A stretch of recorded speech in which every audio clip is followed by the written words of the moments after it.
Hello friends, I am Sukhwinder Sidhu. Friends, आज मैं आप लोगों के साथ जो ऑल वर्ल्ड में प्रॉब्लम चल रही है कोविड-19 महामारी, इससे जो मुझे एक्सपीरियंस मिला वो मैं आप लोगों के साथ इसलिए शेयर करना चाहती हूँ ताकि और लोग भी अवेयर हों और लोगों को भी मोटिवेशन मिले। क्योंकि बहुत सारे लोग जो हैं अभी भी ये कह रहे हैं कि नहीं, कोविड नहीं है, ये तो एक ड्रामा हो रखा है और ये प्रोटेस्ट के चक्कर में हो रहा है। मतलब कि हर बंदे की एक अपनी अपनी राय है। बट कहते हैं ना, जितनी देर सिर में नहीं पड़ती उतनी देर हमें समझ नहीं आता है कि क्या है। अगर मैं अपनी बात आपको बताऊं तो मैं बिल्कुल फिट थी, मतलब फिजिकली मुझे कोई प्रॉब्लम नहीं थी। सडनली मुझे सिम्टम्स आए, मैं वो बात आपसे कर रही हूँ। अचानक मैं सुबह मतलब कि जैसे रात को सोई, सुबह मॉर्निंग में उठी तो मेरा वही जैसे कि आम फीवर की तरह जो सिम्टम्स आते हैं या वेदर चेंज के अकॉर्डिंगली जो जनरली एवरी ईयर होता ही है, वैसा ही फील हुआ स्टार्टिंग में। तो कोल्ड हुआ और फिर बॉडी पेन स्टार्ट हो गया। तो मतलब मैंने सोचा कि चलो अभी देखते हैं, बट मैं अवेयर थी। अपनी फैमिली को भी मैंने बोल दिया कि मेरे को छींकें वगैरह आ रही है, आप मेरे से दूर रहना प्लीज़, मुझे टच वगैरह मत करना। तो मैं भी उनसे डिस्टेंस रखा, अलग बैठती थी। और but second day third day में मेरी तो तबीयत और ज़्यादा ख़राब हो गई। मतलब कि मेरे से ना तो चला जाए, ना उठा जाए, ना बैठा, मतलब बेचैनी। और आंखें एकदम ऐसे हो गई कि जैसे कोई पीछे से खींच रहा है। सिर में इतना दर्द, हैवीपन, बहुत मतलब अजीब फीलिंग। मैंने कहा फीवर या कोल्ड वगैरह ये सब तो मुझे पहले भी होता है, बट ऐसा तो कभी नहीं हुआ। जब मैं शीशे में जाके अपना फेस देखा तो मेरा फेस भी एकदम काला सा पड़ना स्टार्ट हो गया और आंखें जो थी एकदम मतलब कि रेड। और मैंने सोचा कि अब ना मैं मतलब कि डेंजर जोन में आ चुकी हूँ, तो इसलिए मुझे जो है ये इग्नोर नहीं करना चाहिए। मुझे पता चल गया था कि कुछ गड़बड़ है। तो ऐसे मैंने हस्बैंड से बात की, तो मैंने कहा मैं टेस्ट करवाना है। तो मुझे बोलते नहीं नहीं नहीं, टेस्ट मत करवाना, ये वाला पॉजिटिव हो जाएगा, वो सभी लोग पॉजिटिव ही आ रहे हैं। मैंने कहा पॉजिटिव हो जाएगा तो इसमें क्या दिक्कत है। फिर कहते कि मैंने तेरे को बोल दिया है ना कि टेस्ट नहीं करवाना है। मैंने कहा ठीक है। मैं चुपचाप अपना बिना बताए अपना टेस्ट करवाने चली गई। तो उस दिन एक्चुअली जो रैपिड टेस्ट हुआ मेरा ओनली, और RT-PCR जो टेस्ट उस दिन अवेलेबल नहीं था। तो मेरी वही टेस्ट करवा के मैंने कहा चलो जो होता वो करवाओ, वो करवा के मैं घर पे आ गई। तो 2-3 घंटे बाद मेरी रिपोर्ट जो थी वो आ गई, तो उसमें नेगेटिव था।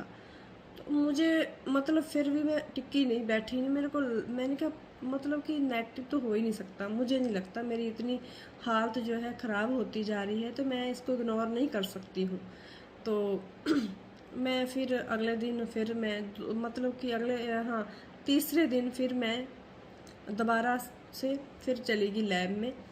तो उस दिन जो था RT-PCR जो टेस्ट था फिर मैंने उस दिन करवा लिया, और उसमें मेरी रिपोर्ट जो थी नेक्स्ट डे आ गई, तो उसमें पॉजिटिव था।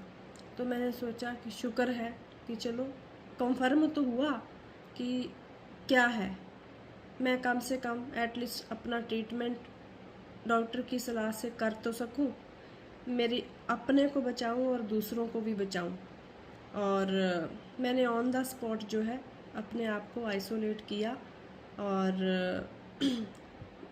अपने डॉक्टर से सलाह ली और उनके अकॉर्डिंगली मैंने अपना ट्रीटमेंट स्टार्ट कर दिया। बट मेरे को एक बात समझ में नहीं आई, हर घर की अपनी थिंकिंग है, खैर वो तो, बट बहुत सारे लोगों की अगर देखा जाए, इंडिया में अगर देखूं तो 70% लोग जो हैं टेस्ट से ही डर रहे हैं कि टेस्ट नहीं करवाना है। अगर मैं काफ़ी लोगों की राय ली, पूछा भी हाँ भी क्या प्रॉब्लम है टेस्ट करवाने में। एक बात तो होती है ना कि एक टेस्ट करवाने से डर लगता है, वो एक बात अलग है। मुझे भी ऐसा ही लगता था, मैं भी बोलती थी नहीं नहीं मैं ना कभी कोविड टेस्ट नहीं करवाऊंगी। मतलब मुझे ऐसा था पता नहीं वो क्या करते हैं, और जिस चीज़ का एक्सपीरियंस हो जाता है तो वो मुश्किल नहीं लगता है। मतलब कि उस डर से हम बाहर हो जाते हैं। कुछ नहीं, उसमें टेस्ट में तो कुछ भी नहीं है। एक बहुत ही छोटी सी बहुत ही फ्लेक्सिबल स्टिक है, सिलाई है, और वो ऐसे आराम से बैठना है। वो ऐसे नाक में लगाते हैं और यहाँ से बाहर निकाल लेते हैं। ऐसे ही गले में है, गले में जहाँ तक लगाना जैसे हम नॉर्मली गार्गर करते हैं ऐसी फीलिंग सी होती है।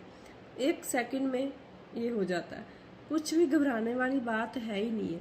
मतलब कि मैं भी कुछ ऐसा सोचती थी, हाय वो स्टिक लगाते हैं ऐसे नाक में मारते हैं तो पता नहीं क्या होगा, कैसे होगा ये टेस्ट।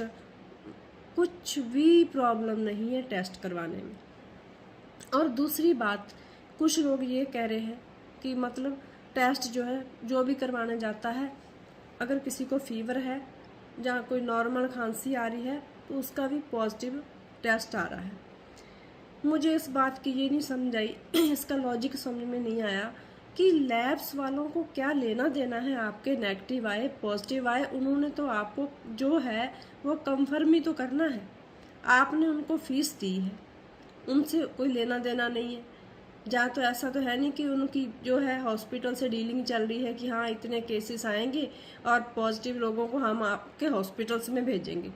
हॉस्पिटल वाले तो ऑलरेडी जो है हाथ जोड़ रहे हैं कि भाई आप अपने घर में ट्रीटमेंट कीजिए और जितना हो सके आप अपनी घर में ही केयर कीजिए, वो तो खुद कह रहे हैं। तो फिर इसमें डाउट वाली कोई बात नहीं है। अगर देखा जाए तो इसके अंदर कोई भी डाउट वाली बात नहीं। हमें प्रॉब्लम जो है वो ज़्यादातर क्यों आ रही है, अगर देखा जाए तो प्रॉब्लम इसलिए आ रही है क्योंकि हम उस चेन को तोड़ ही नहीं रहे। इंडिया में यही तो एक मतलब कि रॉन्ग थिंकिंग है कि हम लोगों को जैसे फीवर हुआ या खांसी आ रही है, कोल्ड हो रहा है, कुछ भी है, मतलब इस चीज़ को अब आम मत सोचो कि पहले की तरह हम प्रॉब्लम क्या है कि हम अपने डॉक्टर जो है ना खुद ही बने पड़े हैं। हर फैमिली में आपको जितने लोग होंगे ना वो सब डॉक्टर मिलेंगे, 4-5 दवाइयाँ घर में रखेंगे, वो खुद भी खाएंगे और साथ में दूसरों को भी मारेंगे और और मतलब कि और अदर्स को भी सजेस्ट करेंगे, हाँ भी ये ले लो, मैं ये खाई है मैंने, मेरा तो फीवर इससे ठीक हो गया। अरे भाई अगर आपका फीवर इससे ठीक हो गया मैं मानती हूँ, तो हो सकता है कि आपका फीवर हो चाहे कोविड था कुछ भी था, आपका ठीक हो गया, आपके दूसरे मेंबर को जो घर में आपके मेंबर हैं हो सकता है कि उसका ठीक ना हो, उसको साथ में क्यों मार रहे हो। खुद तो आप मान लो कि प्रॉब्लम से निकल गए, आप दूसरों को खाम में ही मार रहे हो। ज़्यादा से ज़्यादा टेस्ट करवाना चाहिए। मैं ये कहती हूँ कि अगर थोड़ी बहुत से आपको प्रॉब्लम लगती है तो कभी इसको इग्नोर मत करो कि हम प्रॉब्लम सबसे ज़्यादा कहाँ पर आ रही है। जैसे नॉर्मली प्रॉब्लम जो भी मतलब फिजिकली हमारे साथ प्रॉब्लम चल रही है तो हम इग्नोर करते जाते हैं। 2 दिन निकल गए, 4 दिन निकल गए, 5 दिन निकल गए, दवाई खा ली, इधर उधर से हम मेडिसिन खा लेते हैं और वो ठीक हो जाता है। और मान लो कि कोविड है तो हम क्या फिर गलियों ऐसे ही घूमते फिरते हैं, घर का सामान लेने जा रहे हैं, लोगों से मिल रहे हैं, बातें कर रहे हैं, फैमिली के साथ मिल रहे हैं, कभी कहाँ हाथ मारते फिरते हैं, कभी कहाँ हाथ मार रहे हैं, है ना। तो वो जो है हम कितनी जगह स्प्रेड कर चुके होते हैं वायरस को, और तब जाके होश आता है जब हम मतलब कि 1 वीक के बाद हमारी हालत जो है वो ख़राब होने लग जाती है। और उतनी देर में अगर देखा जाए तो उन दिनों में हम कम से कम 20-25 जब मतलब बंदों को अफेक्टेड कर चुके होंगे, मे भी हो सकता है, क्योंकि हम घर टिके नहीं, हम बैठे नहीं, ना अपनी फैमिली का ध्यान रखा, ना अपना रखा, और हम ऐसे ही घूमते रहे। और फिर हमारे ऊपर जो है वो भारी पड़ गया कि हम जब गिरते हैं तो फिर होश आता है कि अब मुझे कुछ करना पड़ेगा। और कई लोगों की सिचुएशन ऐसी हो जाती है कि मतलब ऐसे अभी भी जो लोग हैं उनके अंदर कुछ लोगों के मतलब अगर मैं देखूं, जिन लोगों ने मुझे खुद ही बताया है कि हॉस्पिटल में तो भगवान किसी को ना लेके जाए, हॉस्पिटल में जो जाता है वो वापस नहीं आता। मुझे ये नहीं समझ में आता। ठीक है, मैं एग्री करती हूँ कुछ लोगों के बातों से, ठीक है, जिनको मतलब कि मेजर प्रॉब्लम है, अगर उनको हो जाता है तो उनसे नहीं झेला जाता, क्योंकि ये साइलेंट किलर है, सीधा लंग्स पे इफ़ेक्ट कर रहा है, वाकई में बहुत भयंकर है। सेकंड वेरिएंट जो है अभी जो आया है, सेकंड वेरिएंट बहुत भयंकर है। तो वो क्या है, हम उस चेन को तोड़ नहीं रहे हैं। 10-15 बंदों को हमने इफेक्ट कर दिया और स्प्रेडेशन कई जगह हो गई, तो खुद बीमार पड़े, फिर जाके आँख खुली कि मेरा तो पूरी फैमिली को ही हो चुका है, और अपनी हालत ख़राब हो गई। और उसके बाद हॉस्पिटल जाते हैं तो हॉस्पिटल में क्या होता है, हम भागते कब है हॉस्पिटल में, जब हमें सांस आने में प्रॉब्लम हो जाती है, जब हमारी हालत इतनी क्रिटिकल हो जाती है कि सांस लेने में हफड़ा दफड़ी होती है कि अब फटाफट हॉस्पिटल लेके चलो, मतलब अब खतरे की घंटी बज चुकी है। तब क्या होता है, डॉक्टर जाते ही ऑक्सीजन लगाता है, और उस टाइम मतलब कई लोगों की ऐसी कंडीशन हो जाती है कि 70-80% जो है लंग्स ख़त्म हो चुके होते हैं। बहुत बुरी तरह से ये लंग्स के ऊपर अटैक कर रहा है, और उस टाइम डॉक्टर भी क्या कर सकते हैं। फिर क्या डॉक्टर बचा पाएंगे? कोई भी नहीं बचा पाएगा उसको। और फिर हम बोलते हैं कि हॉस्पिटल में गए और वापस ही नहीं आए। ये नहीं सोचना कि फॉल्ट कब था, किस में था। फॉल्ट हम खुद में था, जो हमने अपनी भी केयर नहीं करी और अपनी फैमिली की भी नहीं करी, और हमें और अदर सोसाइटी की भी नहीं की। सबसे बड़ी प्रॉब्लम समस्या यही है। जो चेन क्यों नहीं टूट रही है, क्योंकि चेन को हम तोड़ नहीं रहे हैं, हम इसको क्रिएट कर रहे हैं। इंडिया में मेरे को नहीं लगता है कि इतनी जल्दी ये जाने वाला है। जो हिसाब चल रहा है, अच्छा हुआ है लॉकडाउन हुआ है, कम से कम एटलीस्ट लोग जो है घर में तो बैठे हैं, नहीं तो गली मोहल्ले में मार्केटों में ऐसी चीखें मारते फिरते, कोई मास्क नहीं लगाता, कोई कुछ नहीं। अब तो खैर जो है लोग काफ़ी अलर्ट हो गए हैं, मास्क लगाने लग गए हैं। तो मैं यही कहती हूँ कि मतलब जिसको जो भी प्रॉब्लम आए, सिम्टम अच्छे थोड़े बहुत भी आपको आते हैं तो प्लीज़ टेस्ट ज़रूर करवाइए। और टेस्ट करवाने से आपको कोई वहाँ रख नहीं लेगा, आप अपने ही घर में आओगे। अपने घर में आके कम से कम आपको ये तो कंफर्म होगा कि मैं दूसरों से सेफ्टी रखूं और अपनी भी सेफ्टी रखूं, दूसरों को भी बचाऊं और खुद को भी बचाऊं।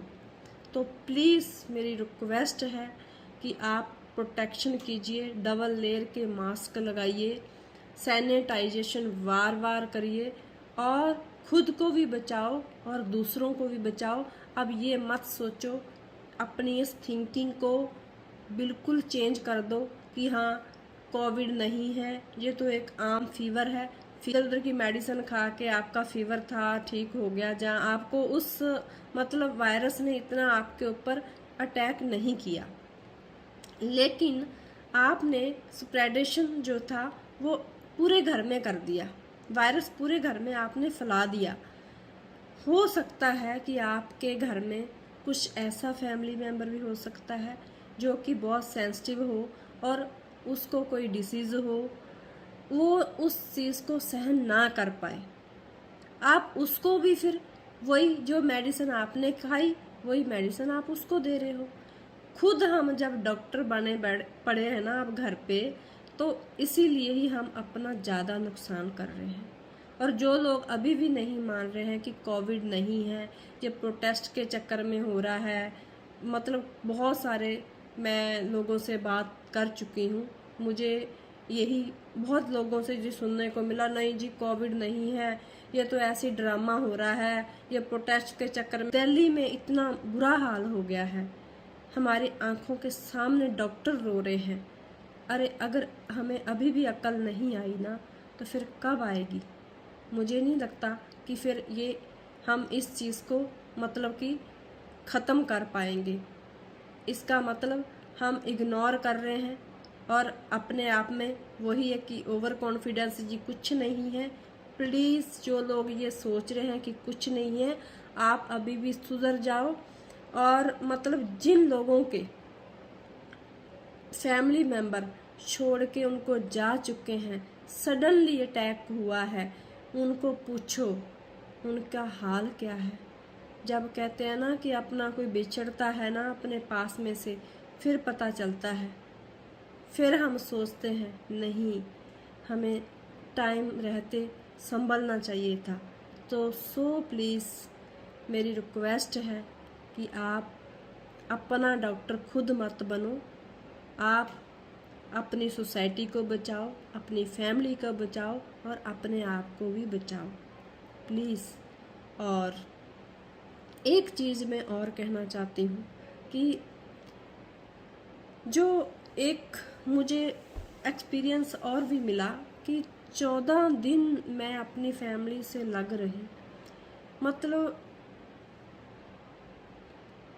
आसान नहीं है अपने आप को संभालना।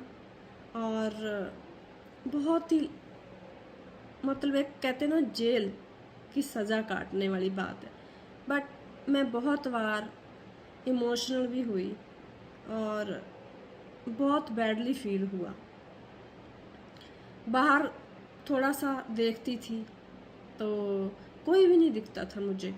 फैमिली मेम्बर्स कॉल करते थे, खाना दे के चले जाते थे, पूछते थे बार बार क्या हुआ। चलो जो भी उन्होंने किया बहुत अच्छा किया, उनका थैंक्स बोलती हूँ।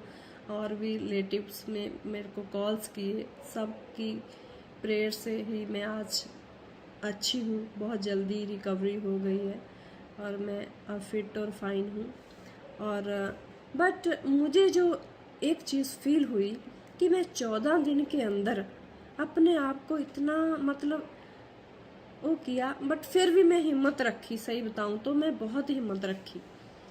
मैंने कहा अरे ऐसे मैं इतना इमोशनली होंगी ना तो मैं तो पहले ही टूटी पड़ी हूँ, तो मैं तो और टूट जाऊंगी, तो मेरा तो हालत जो है बहुत ज़्यादा ख़राब हो जाएगी। मैंने अपने आप को फिर भी मतलब बहुत संभाला, अपने आप को बहुत मोटिवेट किया। बट दीवारें देखती थी मैं। 5-6 दिन जो मेरे पहले के शुरुआत में 1 वीक निकला, वो तो बहुत ही मुश्किल निकला।